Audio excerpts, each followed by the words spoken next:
Movie की starting Japan की एक सिटी को दिखाने से होती है। जून का महीना था और काफी तेज बारिश हो रही थी। उसी में हम 15 साल के तकाओ नाम के हाई स्कूल स्टूडेंट को देखते हैं जो कि अपने स्कूल जा रहा था। वही स्टेशन से बाहर निकलने पर वो देखता है कि बारिश हो रही है और क्योंकि उसे बारिश काफी पसंद होती है इसीलिए वो स्कूल चलकर जाने का डिसाइड करता है। और जब वो एक खूबसूरत से गार्डन से गुजर रहा था तभी उसे बेंच पर एक लड़की बैठी हुई दिखती है जिसका नाम यूकिनो होता है और वो 27 साल की थी। आगे यूकिनो थोड़ा खिसक कर बैठ जाती है ताकि तकाओ वहाँ पर बैठ सके। वही बैठने के बाद तकाओ पेंसिल और बुक निकालकर पैरों की और जूतों की ड्राइंग निकालने लगता है और थोड़ी थोड़ी देर में वो तिरछी नजरों से यूकिनो को देख रहा था। वो देखता है कि यूकिनो चॉकलेट और बियर एक साथ खा रही है और ये बात उसे काफी अजीब लगती है। साथ ही में उसे ऐसा लग रहा था कि उसने यूकिनो को पहले भी कहीं पर देखा हुआ है। उतने में ही तकाओ का इरेजर नीचे गिर जाता है तो यूकिनो उसे उठाकर देती है जिस पर तकाओ थैंक्स बोलता है। फिर तकाओ यूकिनो से पूछता है कि क्या वे लोग इससे पहले भी कभी मिले हैं। इस पर यूकिनो मना कर देती है कि हम दोनों इससे पहले कभी नहीं मिले, जिस पर तकाओ सॉरी बोलता है। फिर से दोनों शांत हो जाते हैं। तभी यूकिनो की नजर तकाओ के स्वेटर पर पड़ती है जिस पर बने लोगों को देखकर वो एक जापानीज पोयम कहती है कि गड़गड़ाहट की एक हल्की ताली, बादलों भरा आसमान, शायद बारिश आएंगी और अगर आई तो क्या तुम मेरे साथ यहाँ पर रुकोगे। बस इतना कहते ही यूकिनो वहाँ से चली जाती है।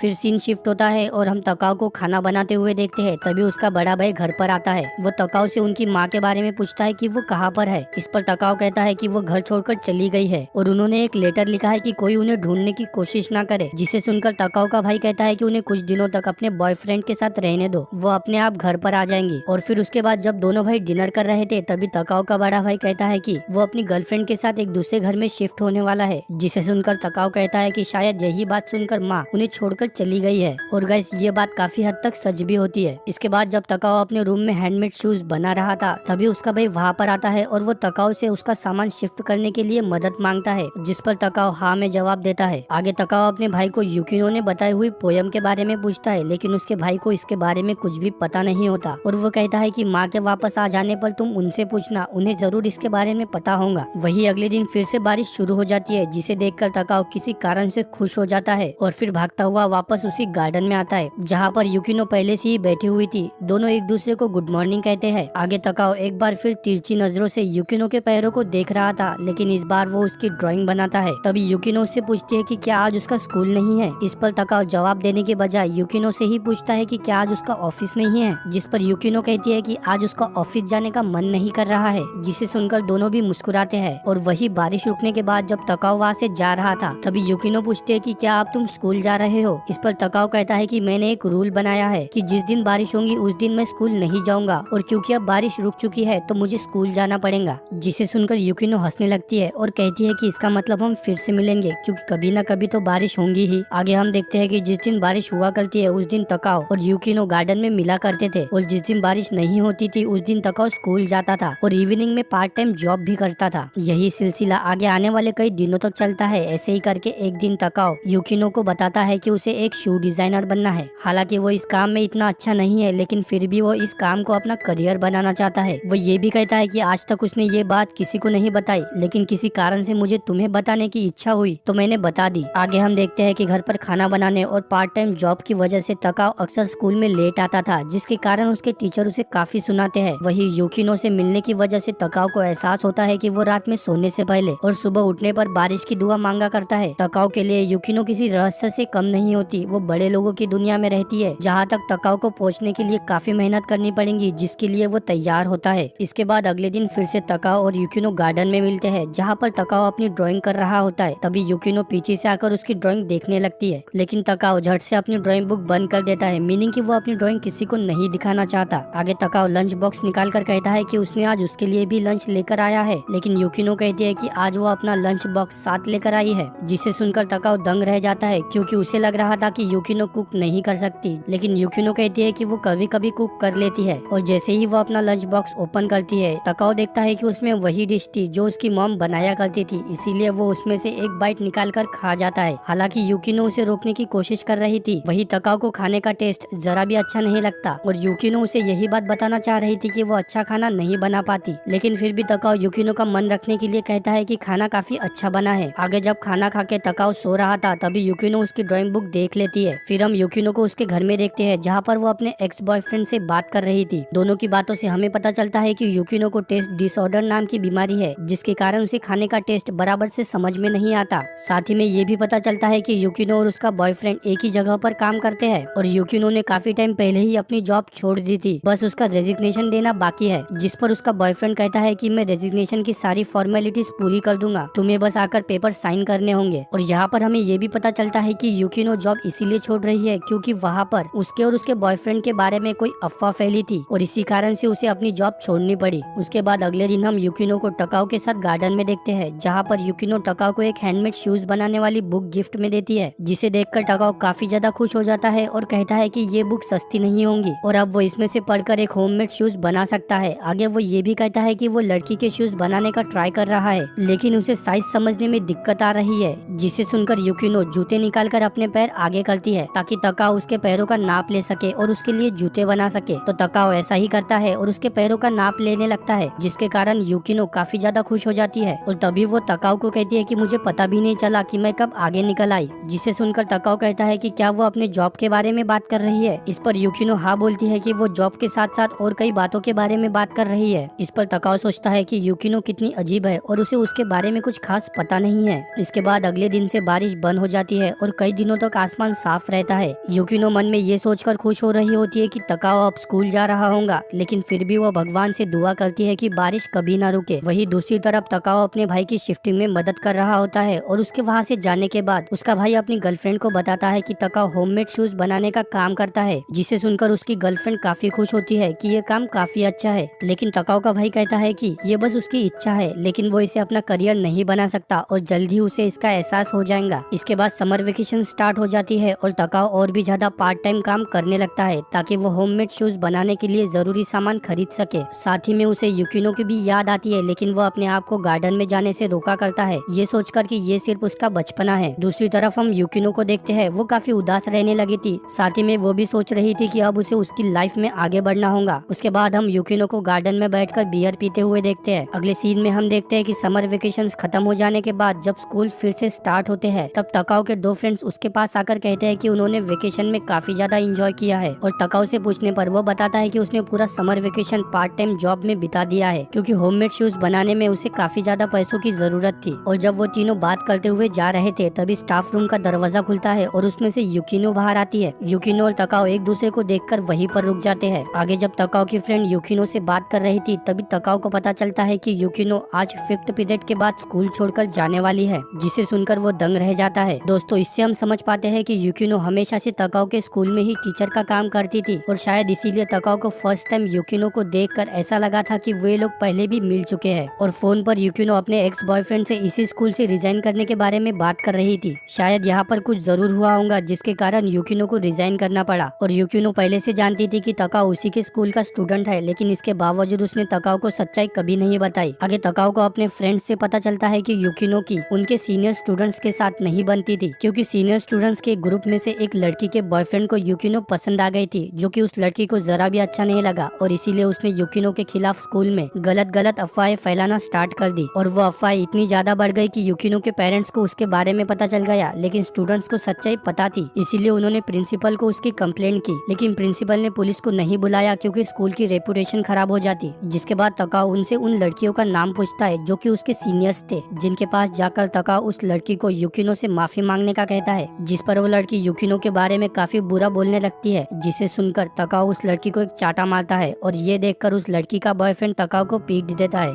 इसके बाद तकाओ यूकिनो से मिलने गार्डन जाता है और हैरानी की बात थी कि आज बारिश नहीं हो रही थी, लेकिन फिर भी तकाओ स्कूल न जाकर यहाँ पर आया था। और फिर वो यूकिनो से कहता है कि गड़गड़ाहट की एक ताली में बारिश हो या ना हो, लेकिन फिर भी मैं यहाँ पर तुम्हारा इंतजार करूंगा। दरअसल दोस्तों, ये उस पोयम का जवाब था जो मूवी की स्टार्टिंग में यूकिनो ने तकाओ को कही थी। और जब वो दोनों बातें कर रहे थे तभी वहाँ पर काफी जोर से बिजली कड़कती है और फिर बारिश भी शुरू हो जाती है। बारिश काफी तेजी से आ रही थी, जिसके कारण दोनों भी भीग जाते हैं और फिर बारिश से बचने के लिए वे दोनों यूकिनो के घर पर आते हैं, जहाँ पर यूकिनो तकाओ को अपने कपड़े पहनने के लिए देती है। इसके बाद यूकिनो दोनों के लिए कॉफी बनाती है और कॉफी पीते हुए दोनों भी मन ही मन सोचने लगते हैं कि आज का दिन काफी अच्छा बीता है। तभी तकाओ यूकिनो से कहता है कि शायद वो उससे प्यार करने लगा है, जिसे सुनकर यूकिनो पहले तो शर्मा जाती है, लेकिन बाद में वो कहती है कि मत भूलो कि मैं तुम्हारी टीचर हूँ। ये सुनने के बाद तकाओ उदास हो जाता है। आगे यूकिनो कहती है कि वो कुछ ही दिनों में अपने होम टाउन वापस जाने वाली है और इसके बारे में उसने काफी पहले से ही सोच रखा था। जिस पर तकाओ उठकर अपने गीले कपड़े वापस पहनने के लिए जाता है और वापस आकर यूकिनो को थैंक थैंक्स बोलता है उसके घर में उसकी इतनी अच्छी मेहमान नवाजी करने के लिए। वही तकाओ के वहाँ से जाने के बाद हम युकिनो को रोते हुए देखते हैं और वो हर वो पल याद कर रही थी जो उसने तकाओ के साथ गार्डन में बिताए थे। जिसके बाद वो भागते हुए तकाओ को रोकने के लिए जाती है, जिस दौरान वो एक बार नीचे भी गिरती है लेकिन फिर से उठकर तकाओ को रोकने के लिए जाती है। वो देखते है कि तकाओ बालकनी से नीचे देख रहा होता है। इसके बाद जब तकाओ युकिनो को देखता है तो कहता है कि मैंने तुम्हें थोड़ी देर पहले जो कुछ भी कहा उसे भूल जाओ। मैं तुम्हें लाइक नहीं बल्कि काफी हेट करता हूँ, क्योंकि तुम जानती थी कि मैं तुम्हारा ही स्टूडेंट हूँ, लेकिन फिर भी तुमने मुझे कभी नहीं बताया, बस नाटक करती जा रही थी। अगर मुझे पहले से पता होता कि तुम एक टीचर हो तो मैं तुम्हें कभी भी मेरे शू मेकिंग का आइडिया नहीं बताता। और गाइस, ये सब सुनने के बाद हम ऑडियंस समझ पाते हैं कि तकाओ ये सब इसीलिए कह रहा है ताकि युकिनो को उसे छोड़ने के लिए बुरा ना लगे और वो काफी आसानी से उसे भूलकर जिंदगी में आगे बढ़ जाए। लेकिन ऐसा कुछ नहीं होता। युकिनो ये सब समझ जाती है और तुरंत तकाओ को गले लगा लेती है, जिसके कारण तकाओ भी शांत हो जाता है। आगे युकिनो कहती है कि मैं हर दिन तैयार होकर स्कूल जाने के लिए निकलती थी, लेकिन मैं काफी अकेली थी इसलिए नहीं जा पाई। जिसके बाद तुम मेरी लाइफ में आए और सब कुछ बदल गया। जिसे सुनकर तकाओ भी उसे कसकर पकड़ लेता है। इसके बाद सीन शिफ्ट होता है और हम देखते हैं कि युकिनो वापस अपने होम टाउन चली गई है और वहाँ के एक स्कूल में टीचर का काम करती है। वही दूसरी तरफ तकाओ को एग्जाम में काफी कम मार्क्स आते हैं और उसकी मॉम भी वापस घर पर आ गई थी। अगले सीन में हम देखते हैं कि तकाओ ने युकिनो के लिए शूज बना लिए थे, जिन्हें वो उसी जगह पर रखता है जहाँ पर वे दोनों अक्सर मिला करते थे। और फिर गाइस, इसी के साथ हमारी मूवी एंड हो जाती है।